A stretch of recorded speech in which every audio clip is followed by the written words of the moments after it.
2018 Verizon Vikings training camp continues. We have our friend Tom Pelissero of NFL Media, part of Inside Training Camp Live, where you guys are going around the league and looking at all the team's training camps. You have a home game this week. 220 hours of live coverage over roughly a 2-week span. This is camp number 4. I will be at 7 by next Thursday. Ooh. Who knows beyond that, because I just had to cut off putting together my travel itinerary to get out here in time for practice. So you're not in charge of your own travel itinerary. That's great.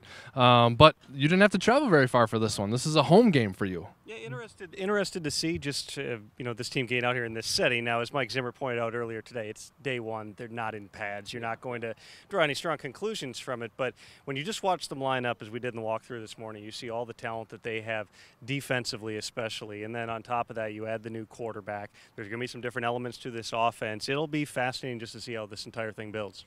Yeah, when you've covered a lot of training camps, so there are some things that we're going to know about, and there are going to be stories throughout the year, but then there are going to be some like training camp stories. With this team, what are sort of maybe the training camp stories that you think fans could maybe pay attention to the next few weeks? I will tell you this. The fact that there is not one driving story is a very positive thing for the Vikings. Okay. Now, certainly they went through a tragic situation this past week with Tony Sperano passing away. I know that Mike Zimmer was adamant to people in the building, respect the loss of Tony first, then we'll figure out how to move forward.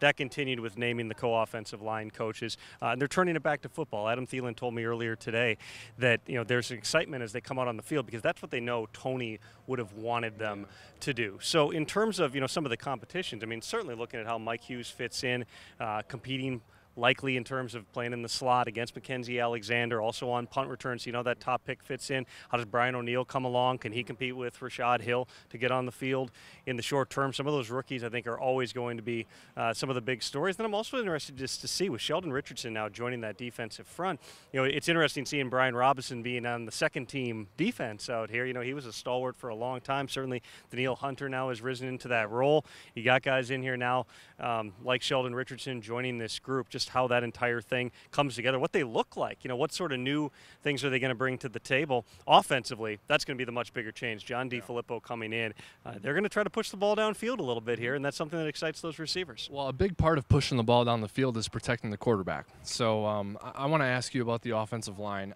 I mean, if you look at what the team has done the last 2 off seasons, they have addressed the offensive line.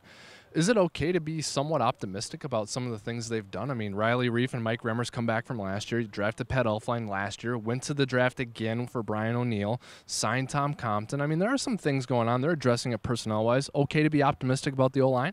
They put together, a plan that involves Remmers playing guard, which they got to see toward the tail end of last season out of necessity. They liked what they saw there. They're going to move forward with that. It seems like that's something that Mike Remmers is comfortable doing, so that's a positive for him. I know that there are fans. I know why you're asking the question, which is the clamoring for them to have taken an offensive lineman down at the bottom of round 1. Well, guess what?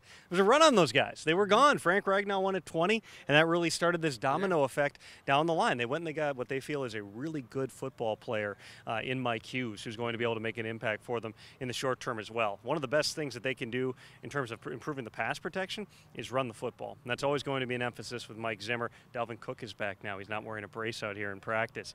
You got him combining with Latavius Murray. If they can run the football effectively, run play action off of that, push the ball down the field, that's kind of going to be the recipe. See, those are the things that Tom Pelissero notices, that Dalvin Cook's not wearing a brace out here at practice, and that's good. And then I ask about pass protection, and he talks about the running game, man. You know your stuff. That's more or less what Mike Zimmer, I think, would want me to do. I know that he watches all these videos, so I'm just trying to speak to him. Yeah, well, good job. Thanks for your time, man. Appreciate it. You got it, Wobby. All right.